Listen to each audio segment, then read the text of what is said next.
now is 30 in Guyana, and it is time for Room 592 with Yog Mahadeo and Leonard Gildarie. Highly anticipated show tonight as their guest. Stay tuned for former Attorney General Anil Nandlall. But in the meantime, let's get started. Good evening, gentlemen.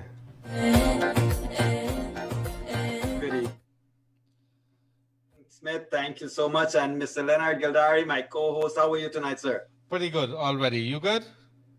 I'm good. I'm being enthralled here by somebody who is dancing in front of me here, Leonard, in room 592. I know you can't see this dance, and very good, I must say, because it's best for me. But let me say good night and good evening to all our viewers and listeners all across Guyana, the Caribbean, US, Norway, Canada, all over wherever you're joining us from at room 592. Welcome to our room where we unleash the truth. As we await to be joined by former Attorney General and current senior member of the People's Progressive Party, Civic, Mr. Anil Nandlall, to discuss elections. Leonard, I must tell you that we have a healthy lineup this week. I want viewers and listeners to know that, ladies and gentlemen, as we discuss tonight the elections with former Attorney General, Mr. Anil Nandlall, we are being hit from all sides. Mr. Gildarie and I were on radio today at 2 o'clock, and we were explaining to you that we are being hit from all sides with a consistently changing narrative. From day one, it was these elections were all perfect. Everybody's happy. Let's get a swearing in done. Day 5, all of a sudden, Guyana was Mingoized. Everybody stood by. The CEO of the Elections Commission stood by as his returning officer flagrantly abused the laws of Guyana, 84-1, 84-2, and gave us fictitious numbers. From that night, from that infamous day, ladies and gentlemen, to now, 80 odd days later, we are being told one thing or the other. I want to tell you all that it is Kaito Radio, Mr. Gildarie and I, while we have opposing views, the views expressed here, of course, is based on our own investigations, and our aim is to educate everyone. We have given invitations to everyone from government to opposition to join us to discuss things. But ladies and gentlemen, I must say this to you just before I introduce our guest for tonight. At one time, immediately after Mr. Mingo's infamous declaration, there is all the talks about inclusive governance. It's all the talk about sharing something. Subsequent to that, now there's all the issues about the same elections that people were ready to be sworn in on being all of a sudden so bad that one cannot see it as credible at all. And then as of today, the news is changing once more. Let's talk about sharing. I have here a man of legal background. All his life he has been in law. One thing, Mr. Nandlall, that I know, I have dabbled a little bit, very tiny little bit in law, sir, but one thing I learned is no one should benefit from the proceeds of a crime.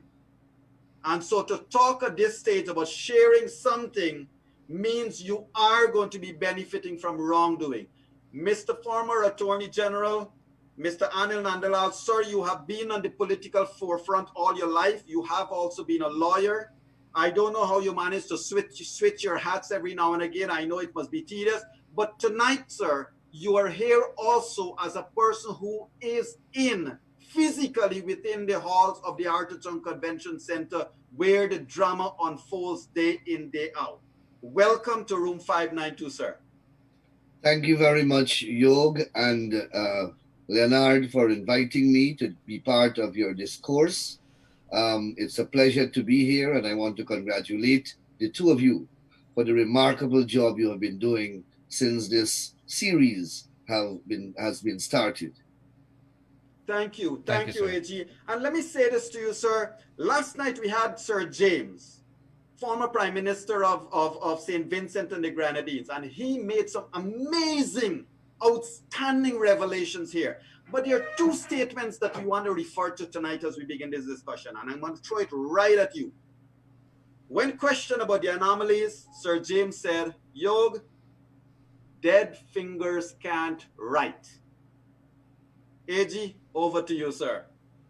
Well, how can one disagree with that statement of reality of life, because that is a statement that is biologically, karmically, and scientifically undisputable or indisputable.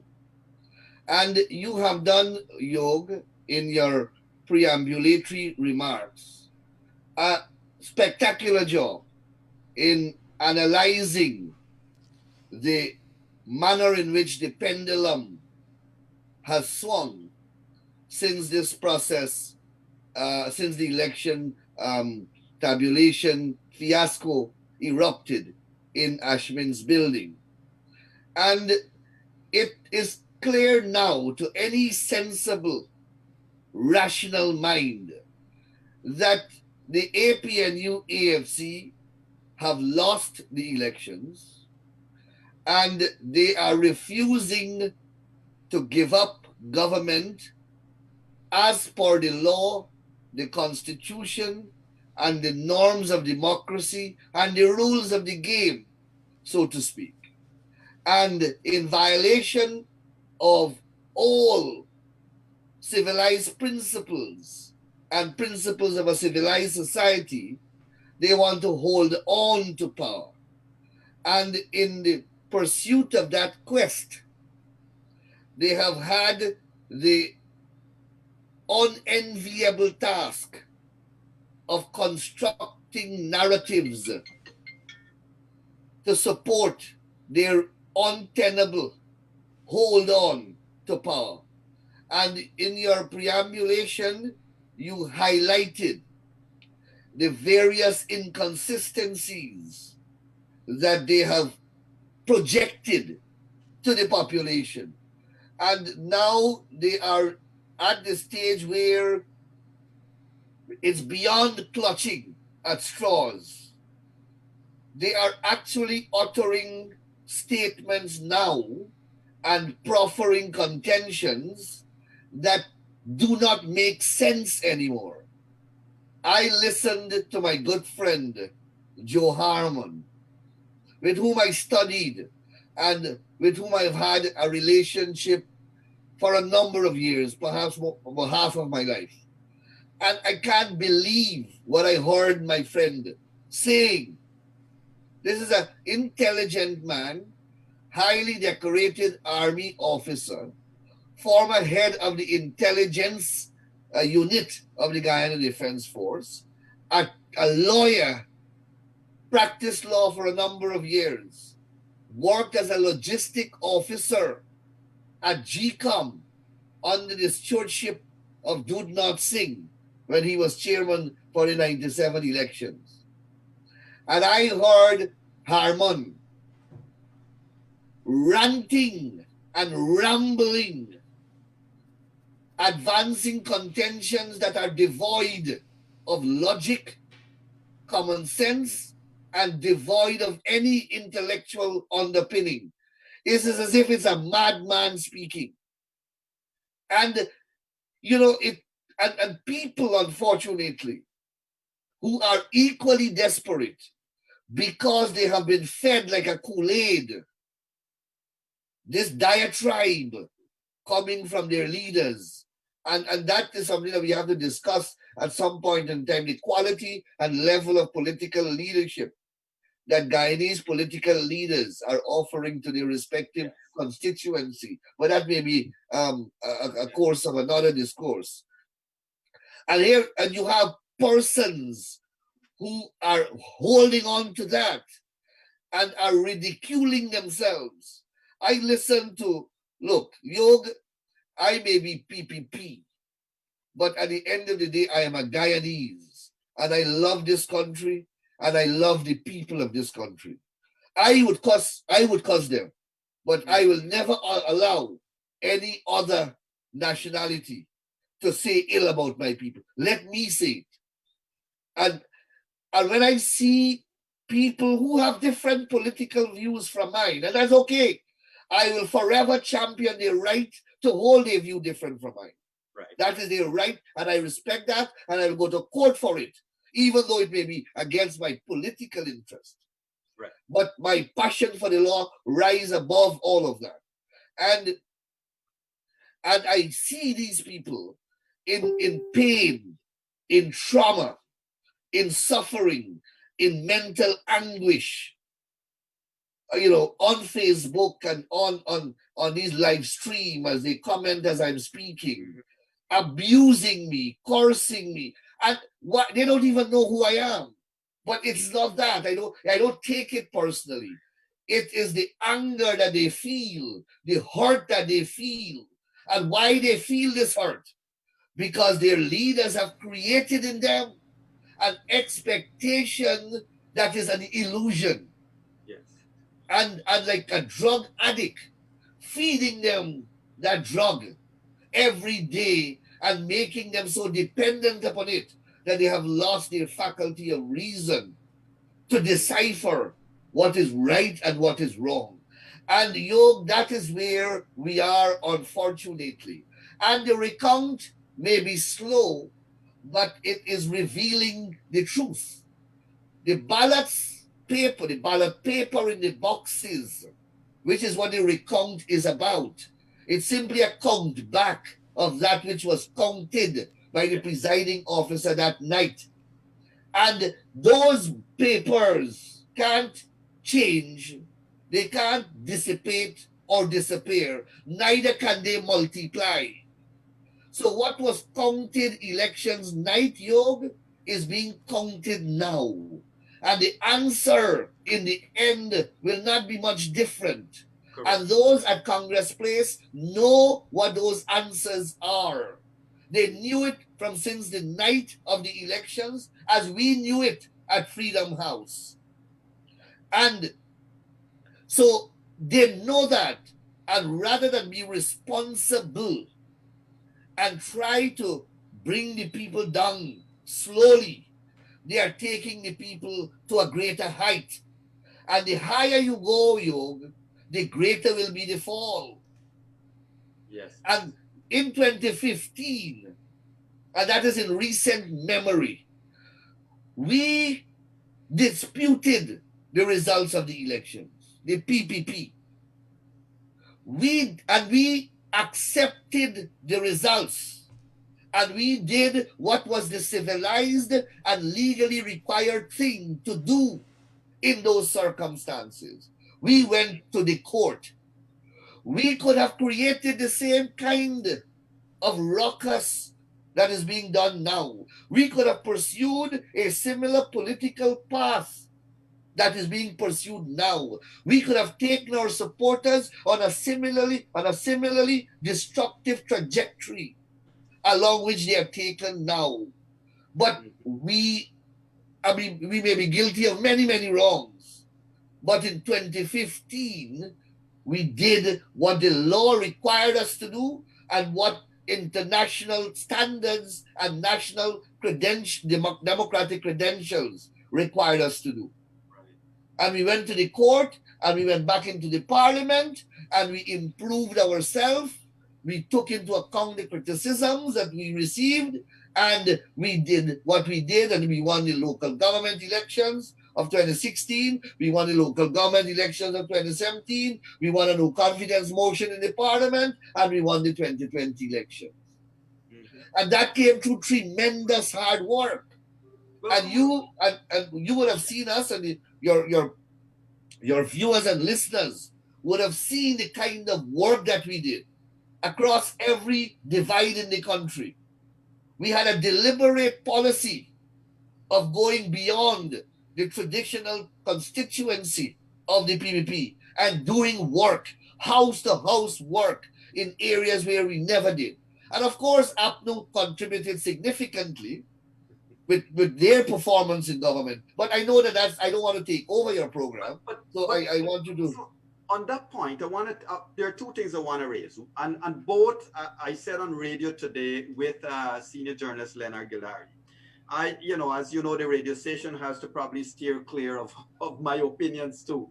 But my opinion has been stated today, and I want to share it with you, Council, for your thoughts. I've said two things. One is that the APNU AFC government they're bringing up all kinds of things, dead people, migrant voters, all kinds of things. but refusing to accept that they performed badly. And therefore, the people voted them out of power, like how the people voted PPP out of power. It's time to accept that fact. That's one. And two, sir, and here is where your legal mind would probably have to kick in here. It is an opinion that at any time, now that you have gone past 50% of the boxes, at any time, sir, Madam Claudette Singh could have all those SOPs, call to her attention all the SOPs, call to her attention all the SORs, and see that they are matching and put an end to the charade and use the SOPs that were the originally designed figures. But up to your legal expertise here, sir. Well, Claudette Singh could have done better than that. When Mingo started to do her wickedness, as you pointed out at the beginning of the program, Claudette Singh was just a few feet above him. And intervention attempts were made. Diligent efforts were made to get Claudette Singh and to get the entire hierarchy of GCOM to come in to stop Mingo. That did not happen. And Mingo's performance lasted several days. It lasted from the 3rd of March until the 13th.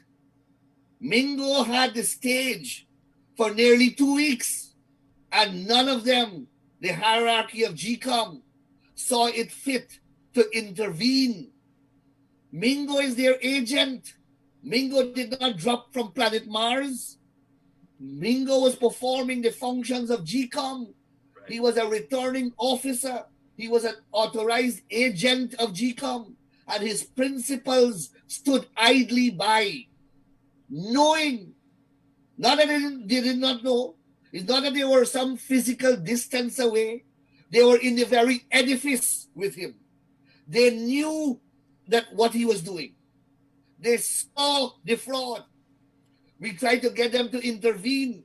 Lowenfield intervened in a very minimal way, then disappeared, and Mingo resumed his fraudulent path. And they allowed it to go to the end. Never mind, there was an interregnum where he went to court, where the Chief Justice explained to Mingo how he erred, both in writing and orally, in the presence of the chairperson and the entire commission. And they went back and they allowed Mingo to continue along that fraudulent path. Correct. And then, so you have to, that's the first thing. Then secondly, GCOM could have accepted on its own, independent of Bharat Jagdeo and David Granger and Mia Motley et al. They could have accepted on their own that it is Region 4 only that has the problem. That it is only the tabulation of Region 4 results that have erupted this controversy, and therefore let us only count Region 4. They did not do that either. They went for this national recount. So while you are right in the sense that it's a logical thing to do, they will say, well, we agreed to a national recount. The decision is to do a national recount, and they will rely on the order that they have, which was gazetted, etc. So that is not going to happen, you. Right now, they are refusing to accelerate the count. Correct. And they can easily do that by the establishment of additional stations, which they have agreed in principle to do, but are not implementing it. Every day is a different reason being proffered. I want to take you to the second recital of that same, you refer to the GCOM order. I mean, you must have known this thing at the back of your hand, but the second recital of that GCOM order of May 4th, whereas the president and the leader of the opposition and all contesting parties agreed to a CARICOM proposal for a total recount of all electoral districts as a means of assuaging the contesting parties and determining a final credible count.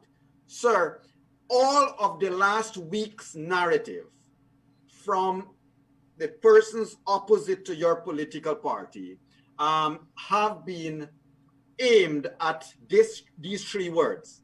They're drawing attention, these elections are not credible.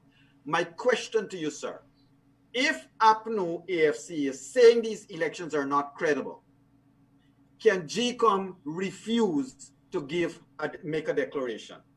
GCOM cannot. GCOM's duty in law is to do the elections and declare the results. If a recount is requested, the law allows for that recount to be done. What in essence is happening here is that we are having a recount of every region. So we are loosely calling it a national recount. All we are doing here is giving effect to requests for recount made to every RO in every region. But for convenience, we are doing it at a central location. And that was by an agreement done by GCOM and in that order. As GCOM, that is why GCOM had to rely on Section 22 of that Act and Section 162 of the Constitution to invoke some exceptional powers that GCOM has. So, but that doesn't depart from the fact that at the end of the recount process, a result must come. If it was at the level of the RO would have had to declare the result of the count. Right? Here it is the RO declaring it, but giving it to Lowenfield. And then Lowenfield preparing a final report which he passes to the commission. GCOM, yes, sorry. The reason I brought that up is because paragraph, just one second, I believe it is paragraph 14, that says, after receiving the report of the certificate of tabulations, GCOM will then decide whether the CEO should use the data compiled as the basis of submission of a report. You see the problem there. I mean, you're a legal guy. And there is a hole in the minds of everybody else who's looking on. Now, that was a cause for concern when the process commenced. From then, during the first week, it was the subject of debate in the press, in the public domain. And you had proponents of its literal interpretation, like Vincent Alexander, exploiting the language to point to the direction that you are adverting to. And by the end of the first week, after we responded, even Alexander came around to say that the formulation of language was or is unfortunate, and that it is a question of automaticity, that the report from the CEO would automatically flow and form part of the results. Okay. Right? So I think we passed that hurdle. Conrad spoke about it, I spoke about it, and Alexander and that side of the commission spoke about it. The reason why I wanted to harken back to it, because as you know, we are going around in a vicious cycle with the narratives that keep changing, but going back to something. So, sir, coming back, bringing all of this together, you said, in your opinion, in your view as a legal person, that there is no way GCOM cannot give a declaration at the end of this process, notwithstanding the claims of APNU AFC.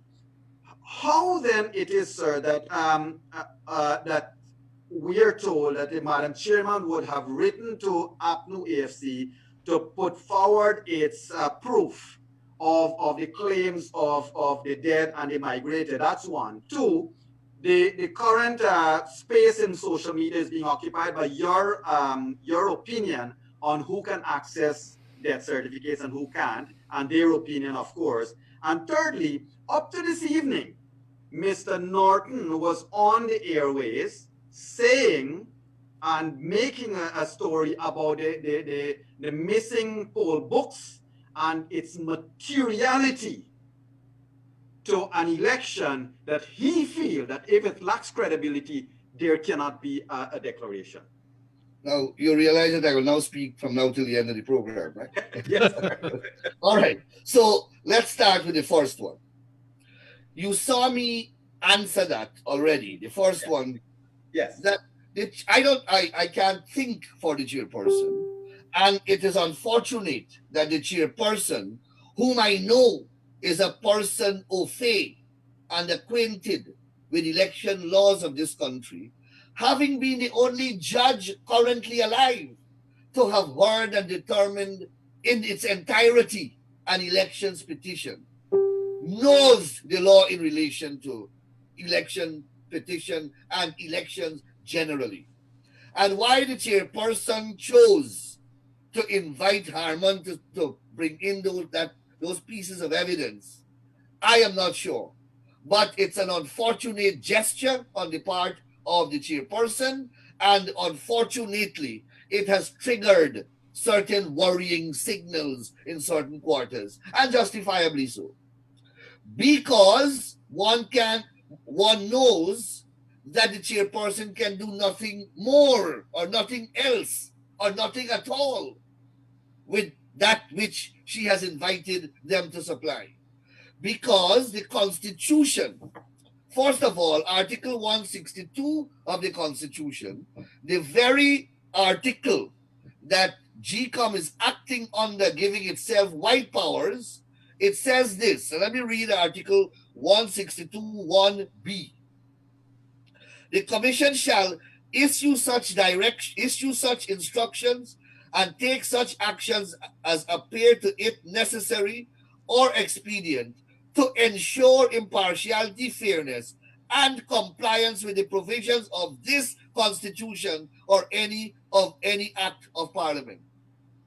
So the wide power that GCOM has is to ensure that there is compliance with the Constitution and the laws of the country. You understand? Now, what does the Constitution say now in relation to the allegations of the type to which we are making reference?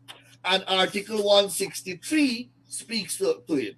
It says this: the High Court, listen to me carefully, the High Court shall have exclusive jurisdiction, and I pause here to emphasize, exclusive jurisdiction. That means jurisdiction to the exclusion of any other tribunal or any other court. So I read again. So, to the exclusion of GCOM. Subject to the provision of this article, the High Court shall have exclusive jurisdiction to determine any question, and I skip the irrelevant part and go to the relevant, whether one, either generally or in any particular place, an election has been lawfully conducted, or the result thereof has been or may have been affected by any unlawful act or omission. You hear me there? So let me read again. The High Court shall have exclusive jurisdiction to determine any question, whether either generally or in any particular place, either in the whole country or in a particular place, let us say Buxton or Annandale, an election has been lawfully conducted. If you got dead people voting, that election has not been lawfully conducted. If you got migrated people voting, that election can be lawfully conducted. So, has been lawfully conducted, or disjunctive, the result thereof has been or may have been affected. That's what they're saying. That the result has or may have been affected by any unlawful act or omission. What they are saying, that dead people voting, that's an unlawful act. Unlawful or omission. Omission meaning the presiding officer omitted to stop an unlawful act from taking place. A migrant person voting, that's an unlawful act. And those in charge did not detect that. If that affects the results of an election, then only the High Court has jurisdiction. Now, the article goes on to tell you how the High Court exercises that jurisdiction. It does so under the National Assembly Validity of Elections Act. When you go to the National Assembly Validity of Elections Act, it says that pursuant to Article 163 of the Constitution, this is the act that shall govern any allegation of irregularity, unlawful act or omission in relation to an election. And the procedure by which you do so is an elections petition in accordance with this act. And then that act has about 40 provisions that tell you how you conduct an election petition. So, the thing is very, very clear. Then you know that there is a doctrine called the so that's one argument. Then you have a doctrine called the separation of powers doctrine, where the constitutional framers ascribed certain functions to certain institutions in the Constitution. Anytime you're dealing with the settlement of disputes and anything involving rights, involving laws, and anything of that type, and where you have to impose sanctions and you have to award compensations, it is allocated to the judiciary. The institution in the Constitution that deals with that is the judiciary. And here, Article 163 tells you that it is the High Court within the judicial structure that deals with these specific type of allegations. So there is no doubt. It's only, Yog, and I don't want to be condescending, but you ever hear me speak to a press conference or on TV about cardiovascular surgery or geology or biology? I don't, because those are technical areas in which I have no expertise. Right. And if I go there, I will think I know, and I could read a couple pages of a couple books, and I could think that I know, and I go and I speak authoritatively in the functional domain or expertise of a man who would sit down and said, listen to this clown. Now, the law, Yog, I mean, it may be simple and it may look simple to people, and every Tom, Dick, and Harry Lal wants to go and pick up a law book or pick up a constitution and read it. Right. But there's a reason why there's a law program that takes 5 years. And every competent lawyer will tell you that when you complete that 5 years of training, you do not know anything about law. It's when you go out there, all you do, you are now qualified to go now and find and practice the law. You have guys who have never been in the classroom for 1 hour in a law classroom. They never completed the 5 years, obviously. They never go out in the field and practice the profession. They never read and try to interpret and argue before an expert tribunal. But they want to stand up in front of 4 or 5 little children, reporters, with the greatest of respect to the reporters, and want to lecture the nation on principles of law, and they don't have an idea of what they're talking about.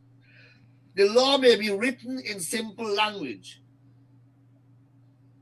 but what you read here may not be, you have to read not only what is written here, but the underpinning. Of course. The law is not written in one place, and you have to know how the law is interpreted. You understand? Yes. And the way you interpret law is based upon legal principles. Correct. So I say that to say to you that when these guys stand up there, and to a layman it may sound logical. You know what? Why you can't go there? If the thing arises in the recount, Why the recount can't deal with it? It can't deal with it because it doesn't. To prove those allegations, you have to have a legal tribunal trained. Claudette Singh may be, but she's not GCOM. Claudette Singh is only the chairman of GCOM. If you read the Constitution again, GCOM is consisted of the chairperson and 6 commissioners. Now, you think Alexander can assess evidence? Says Conrad maybe because he's a lawyer, but that's just a coincidence. You think Robeson Ben can know what is admissible evidence and what weight you put to evidence and what threshold are you meeting? Correct. So what threshold do you meet to accept this as proof? I hear Norton speaking about proof. Yes. Does he understand what proof is in law? And what is the burden, the standard that you have to reach before it reach legal acceptability? So these guys are using terminologies and are speaking on an expert field, and in all with the greatest of respect to them, they simply do not have the knowledge base. And mind you, I want to really emphasize that I am not being disrespectful, but I am simply trying to explain why we have this misconstruction of views and misunderstanding being peddled out there. And that is why I say that Claudette Singh fell into serious error by creating some type of expectation when she invited the reception of evidence.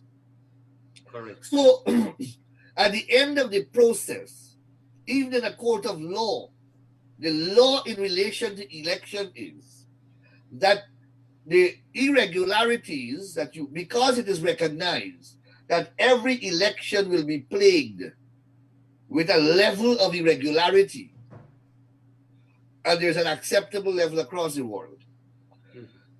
The law says that it must meet a threshold that will materially affect the output, Correct. the eventual result. Correct. And that is why Harman, in recognizing that legal principle, Harman is speaking about tens of thousands, 86,000. So we have counted just over 50% of the votes when Harman made that statement.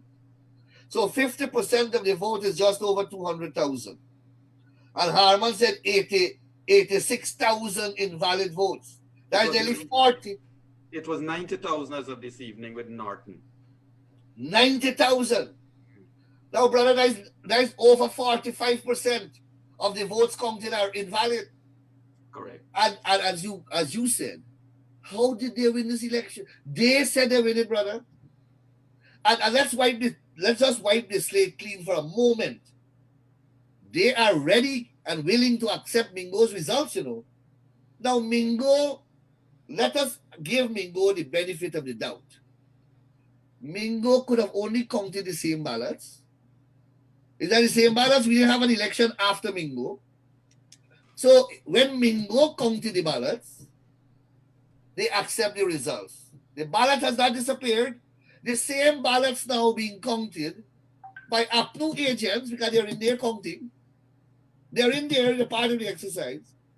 Now the same ballot pieces of paper being counted, and they got so much illegality and they can't accept it. So I don't understand. Mingo is Midas. You know King Midas? Well, this is reverse Midas, right? You understand? Mingo, when he touches it, is gold. Mingo touches the same ballot paper and they're ready to accept it. Correct. But somebody else counted. Mhm. There is a whole but it all has to do with they feel, and they don't have to do this, but their authoritarian instincts, their dictatorial instincts, pushing them in the direction where they feel that they have to say something. They can't give up. Well, but They can't accept that law that says that they must give up. But I'm talking to Mr. Anil Nandlall, the politician now. Sir, there is grave danger in these narratives. You referred to the Kool-Aid earlier. People are believing their political leaders, and at the end of the day, some of these people have dual citizenship. They've gone to their fancy house, wherever it is, and we are left in it here. And No, it is some of them are right now, one in Ohio and one in Brooklyn, talking on a globe span program right now, and that is they're fanning the fire. And these are persons who will puff their chest and tell you that they are nationalists and patriots of the highest order. If you are a patriot of your country, then respect your country's constitution, respect your country's laws. Don't trample upon it for the selfish advancement of your peculiar political or racial interests, because half of them is racism, and you mustn't take that out of the equation. That's why they don't want me to speak on certain programs, because I take the bull by the horn. Well, Council, I want to bring two things to you very quickly, and I know Leonard is there waiting to talk to you a little bit. You remember Leonard? This is the guy with the tape recorder, right? But I'm Yes, gonna I remember him very well. And that's I'm my gonna friend come to Yog. the- and I'm and gonna you're my come to friend now Yog. just now. Okay. But I want to just very quickly look. The whole thing, it's all about numbers. Sir James said last night, it is not it is not qualitative, it is quantitative. It's all about the numbers. However, Leonard, Aubrey Norton was on press this afternoon, and I think he was driving a shot across the bow. I think it misses mark to Sir James, because Aubrey Norton said this is both qualitative and quantitative. But Anil, my point in saying that tomorrow evening we have 3 young men in this room 592, and we are going to look at the numbers. All of these objections they're raising, if they call 100 names, it's 4 or 3 or 2 ticks. What does it mean in the final analysis? And you raise the excellent point. If they say 90,000 suspicions out of 200,000, that's half, 45% to almost half. What's going to happen when you complete all the votes? It means people didn't vote then. So, senior, it gets getting ridiculous. But the other thing, just quickly, I want your quick cap on, because you are being beaten on social media on the point you made about the death certificates. You know, the clause in the act has everyone. And I told Leonard today, as I told the viewers, everyone does not mean anyone. It says everyone in respect to those who are qualified to so request. It doesn't mean anybody. Am I right or wrong, sir? That is absolutely correct. And even if, let us give them the benefit of the doubt, if, let us assume that it means everyone, do you think that the law is so asinine that it will allow a free-for-all for you to access a document that is peculiarly relating to me and use it for a nefarious purpose? Which law will ever allow that to happen? And the only way that you have access to it is because you are in the government. Because I know people, my driver, as the country knows, committed suicide 2 weeks after the elections. And up to now, his wife cannot get a copy of his death certificate. Up to now. And these guys are getting tens of thousands up, according to them, because they are using their powers of government. And you are telling me that that is not an abuse of power? So that thing that they're sharing out there, I see, but they're making me popular. Well, you know. But it's absolute foolishness. That is what I'm telling you. The law has to be read in a sensible way. But they are not also telling you about the Access to Information Act. The Access to Information Act, which was passed in 2011, makes a death certificate an exempt document. And says that if you can only get a copy of this document if you have the notarized permission of the person to whom the document relates or a next of kin. So at best, you have 2 provisions of the law colliding. And the law says that when that happens, the later one impliedly repeals the earlier one. Okay. So the 2011 Access to Information Act would repeal that provision that they are relying on, although they are misconstruing it completely. But it's if they rarely get anything to clamor about. So they get on this, they hold on, and I allow them, I give them 1 day, let them play around and enjoy themselves. I will reply to it tomorrow. Leonard. Yes, and you're talking about the council. Council, you're talking about number of days, 3 more days and 46%. Do we have a problem looming? Yes, of course you have a problem.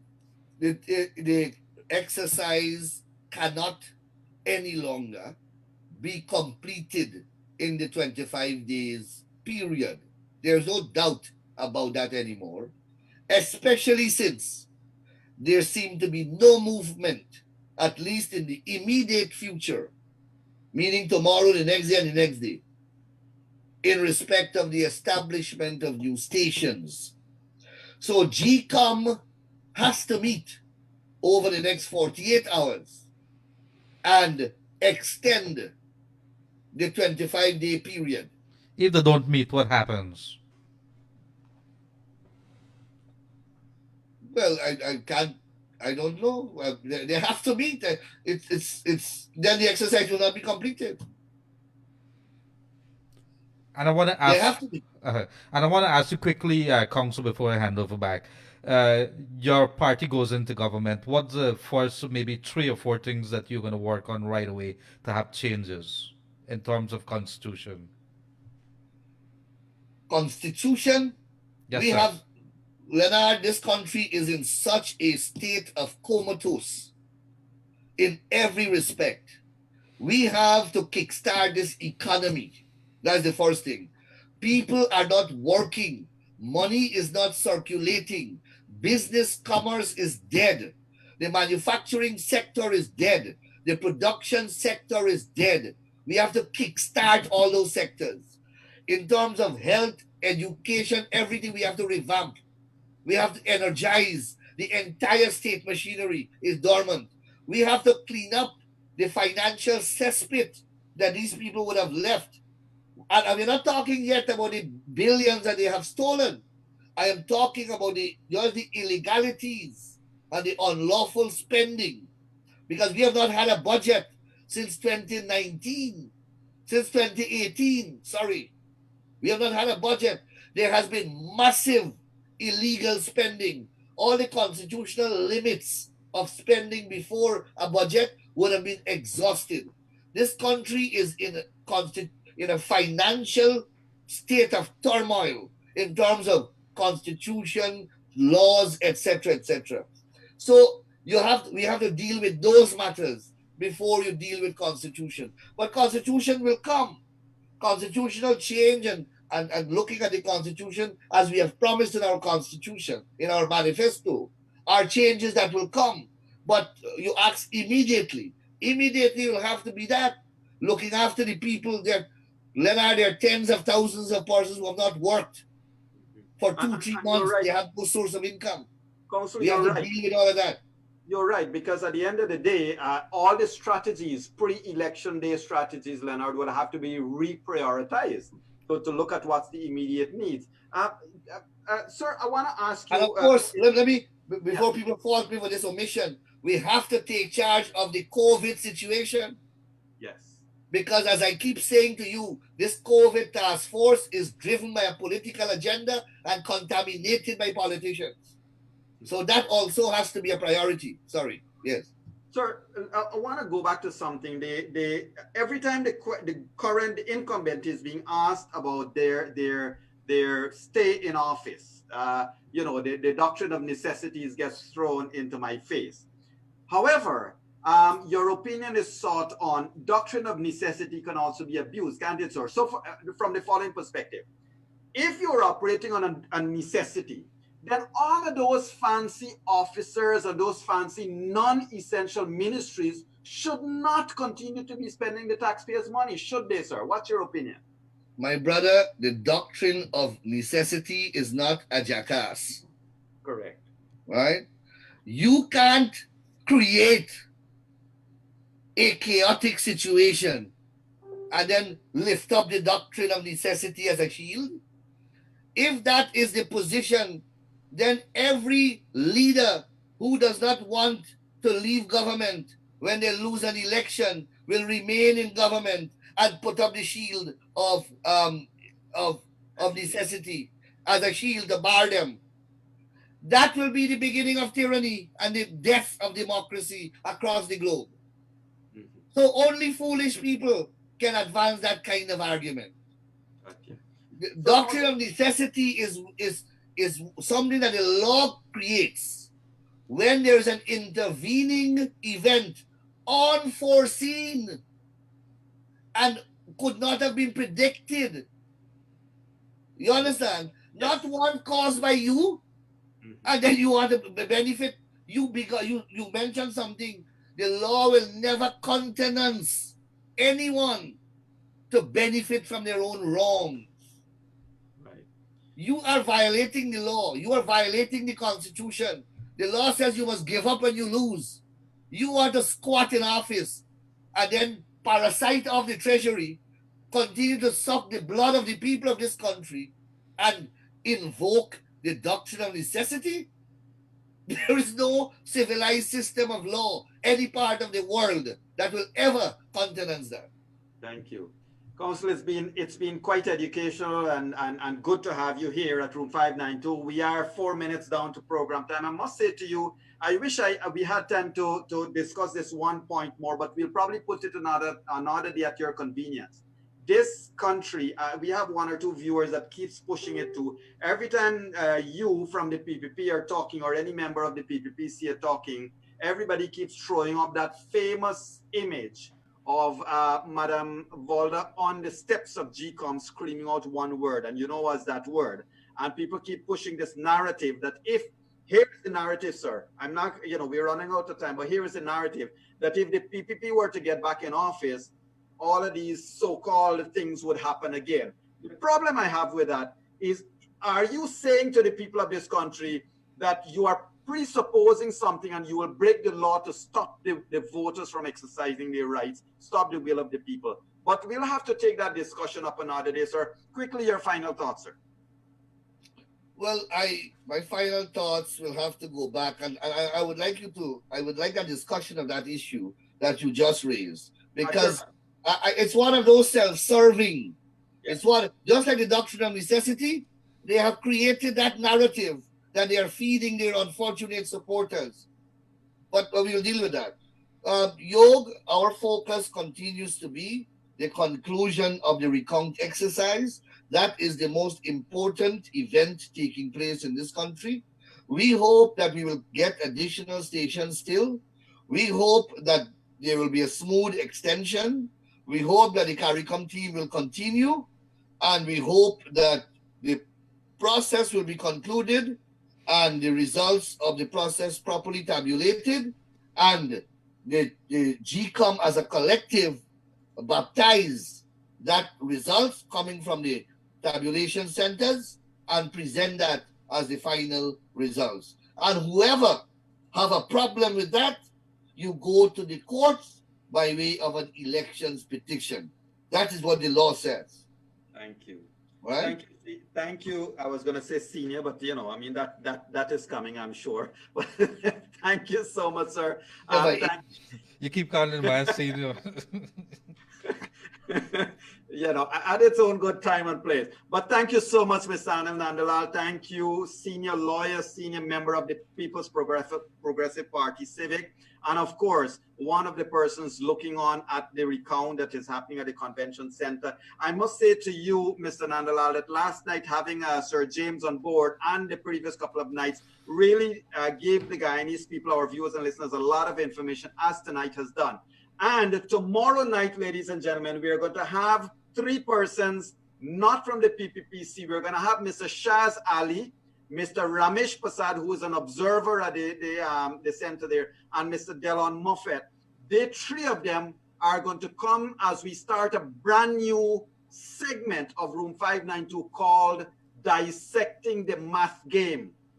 Remember, Sir James said this is all a math game. So tomorrow night, we will be dissecting the math game. It will be part one of that dissecting exercise. So join us tomorrow night. And certainly tomorrow at 1:30 in the afternoon, we're going to have Leonard Gildarie and myself, yours truly, on COVID Watch, Elections Watch. Sir, you wanted to say something there? No, Me or Leonard? I saw you lean forward. I'm not like as good. if I thought, No. I'm not good I at was- math, so you I'm- leave that I'm up to Anil. captivated by your eloquence. thank you so Thank you so much. Viewers and listeners, the struggle continues in Guyana.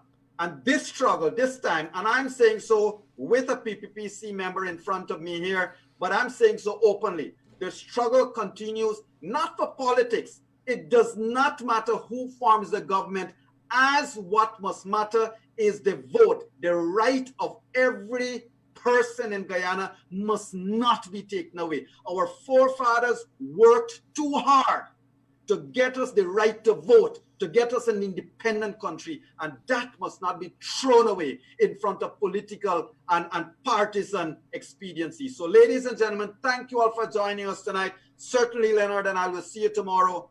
Council, thank you so very much, and see you soon. Thank you very much to the both of you. Thank you Thank very you. much, sir. Goodbye now, everyone.